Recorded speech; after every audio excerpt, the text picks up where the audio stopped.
अभी तक ये भावना जो है आम जनता के मन में है ही कि हमें बेटा चाहिए।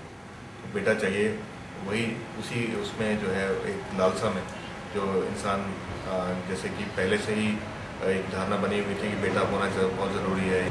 तो जिन लोगों के भी एक या दो लड़कियां हो जाती हैं, पैदा हो जाती हैं, तो वो जब भी वो नेक्स्ट चांसेस लेते हैं तो वे कोशिश करते हैं कि हमारा अगला जो है वो लड़का ही हो। और उसी के अंतर्गत जो है वो क्या करते हैं कि एक इलीगल जो है अल्ट्रासाउंड्स करवाना शुरू कर देते हैं कि पता लग जाता है, क्योंकि जैसे साइंस ने तरक्की की है, अल्ट्रासाउंड में मालूम पड़ ही जाता है कुछ हफ्तों के बाद कि ये लड़का है कि लड़की है पेट में जो पल रहा है।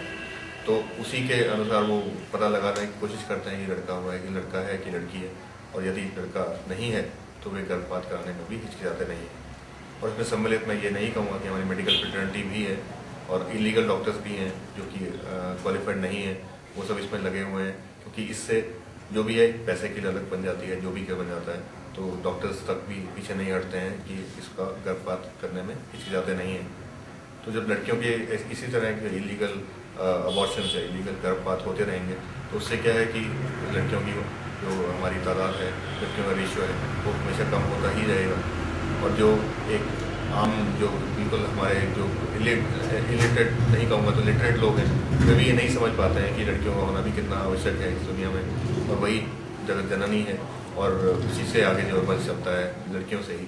परंतु एक लड़की का ज़्यादा लड़कियों का होना हर एक इंसान सोचता है कि मेरा लड़का होना चाहिए, और उसी के चलते ये सब चल रहा है।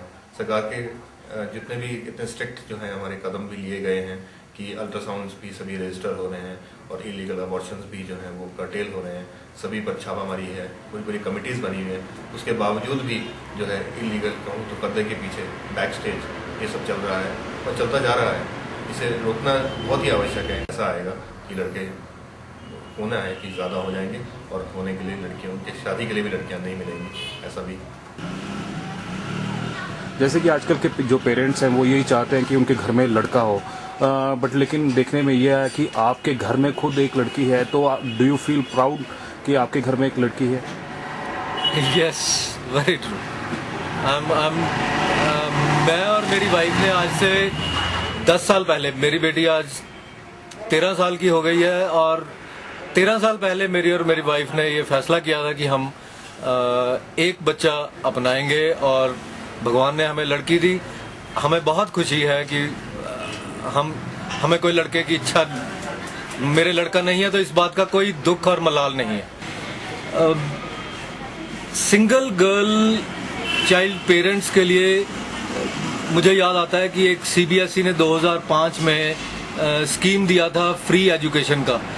उस तरह की चीज़ें, हालांकि गवर्नमेंट सिंगल गर्ल चाइल्ड के बाद जो लोग नसबंदी या ऐसी चीज़ें अपनाते हैं उन्हें 25,000 रुपया देती है, लेकिन उसके बावजूद मेरा मानना यह है अगर सिंगल गर्ल चाइल्ड को फ्री एजुकेशन मिले after class 5 to make sure कि वो पेरेंट्स दूसरा बच्चे को नहीं अपना रहे, तो सिंगल गर्ल चाइल्ड को 5वीं कक्षा से लेके 12वीं कक्षा तक एटलीस्ट, अगर यूनिवर्सिटी में भी ये संभव हो सके तो और भी अच्छी बात है।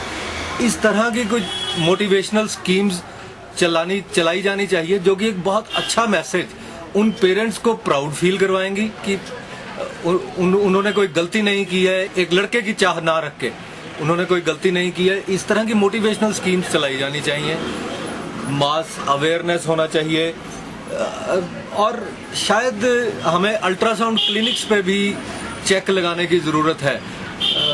मैं समझता हूँ कि ये थोड़ा मुश्किल काम ज़रूर है, लेकिन अगर सरकार चाहे तो असंभव नहीं है। हाँ, ये लड़कियों का जो घटता दर है ये बहुत चिंता का विषय है, और इसके लिए सारा ही समाज जिम्मेवार है।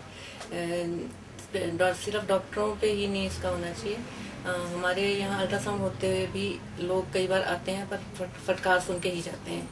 ना तो हम यहाँ पे गर्भपात कर रहे हैं, ना कोई अल्ट्रासाउंड में ऐसे कर रहे हैं, क्योंकि ये जो लड़कियों का घटता अनुपात है ये बहुत ही चिंता का विषय है। आगे को अगर लड़कियां नहीं होंगी तो वंश कैसे चलेगा? आज की डेट में ही ले लीजिए, मासियां या चाचियां या ताइयां ये कितनी कम हो रही हैं।